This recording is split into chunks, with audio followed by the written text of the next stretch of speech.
Good morning, good morning, family. You are loved and appreciated. This is Coach Charlene, and I was just doing a quick check in to see how everyone's doing. I wanted to inspire you a little bit this morning, but this morning, I'm more so going to be talking about the valley of decision because I believe that there's a lot of people in that valley of decision. And so as I was preparing today to get ready to go and watch wonderful miracles happen today, the pondering came in my spirit about being in the valley of decisions. There's many times that we are in the valley of decision and we are trying to figure out different things that are going on. So I was thinking back and studying, and then I mean, these wonderful nuggets came out from a great mentor of ours named Al Hollingsworth, and he shared this book with us and told us to read it, and it is absolutely amazing, and it's such a trip how things come back right at the time when you need them. But the name of the book is Learning How to Quit. And so I was like, oh my gosh, this is so good because there's many times in our lives that we're trying to figure out the different things that we need to be doing, right?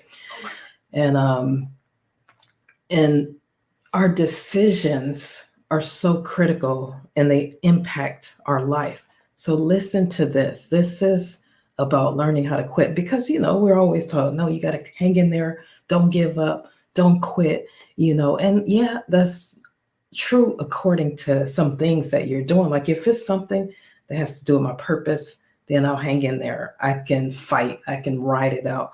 But if it's something that's like draining the very life out of me, well, I need to reconsider and check my energy balance and see where do I need to be. But let me tell you a little bit about what I remember from those golden nuggets that Coach Al gave us during one of our mentoring sessions. And I believe that it's going to help somebody today because there's somebody in the valley of decision and they've been kind of bumping their head, going around and around in circles, it feels like.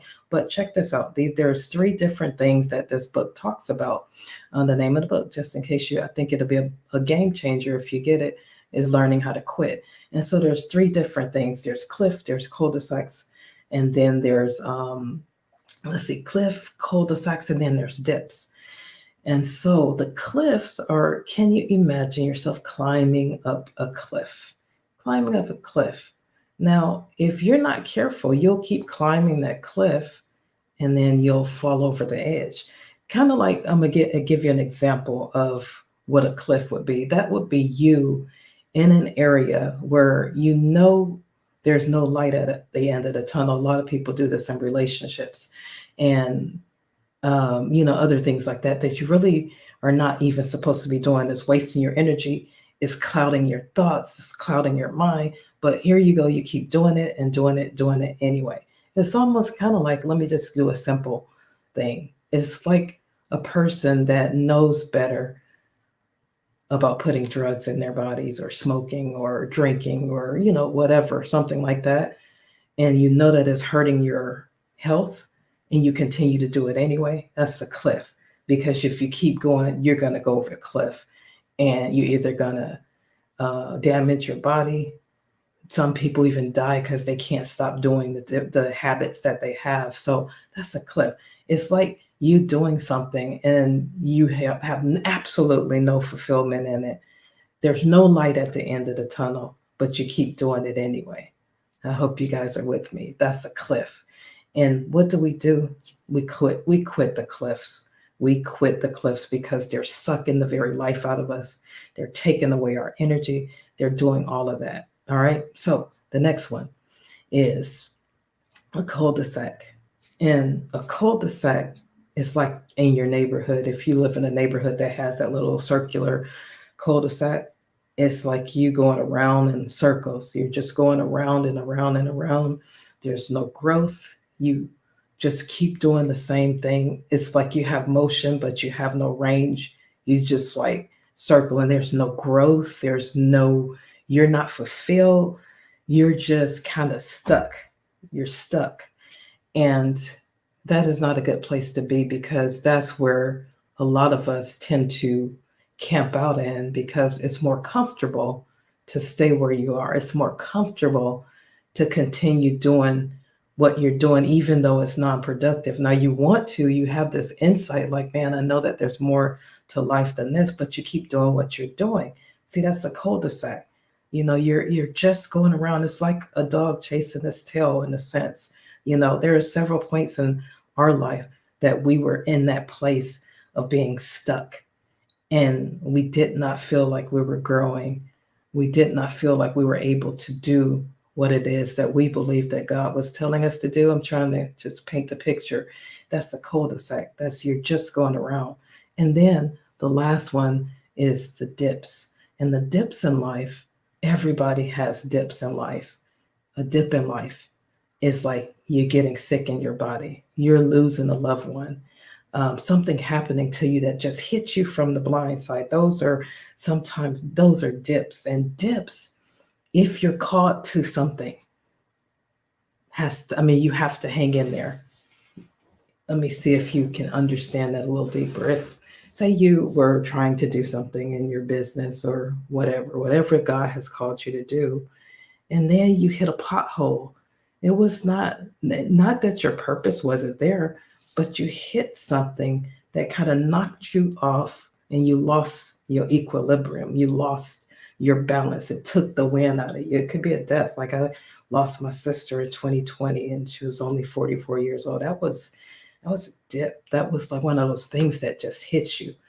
And so you have to be able to discern those things so that you can make the proper decisions on whether you should stay put in a situation or whether you need to get out, and you need to get out fast. And so that's why those three different things are so important. I have been able to balance and weigh out my life and decide, just knowing these three little things that he showed us in this book. And so one thing about the dips, if you are called to it, you fight.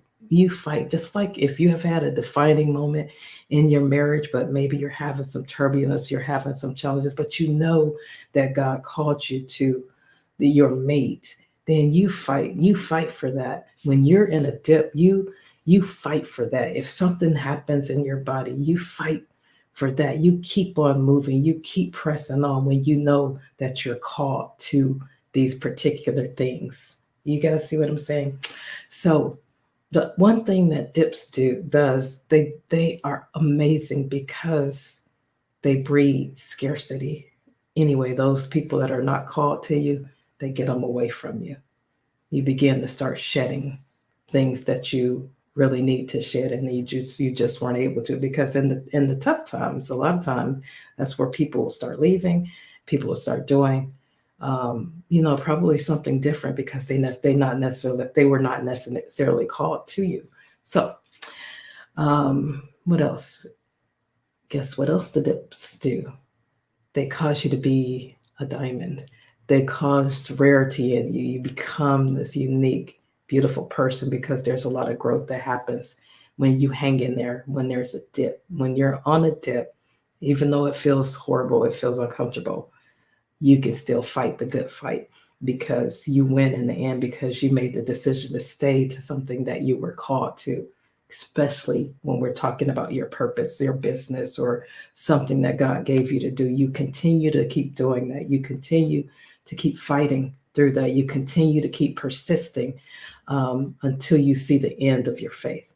All right. Well, I hope you have a great day. That is the message, the thought-provoking message that I need you to check and see if you're on a cliff heading to that top. Quit it. You quit the cliffs. You quit the cul-de-sacs, but you hang in there for the dip. So you guys have a blessed day. Thank you for listening, and I look forward to talking to you the next time. Okay, bye-bye.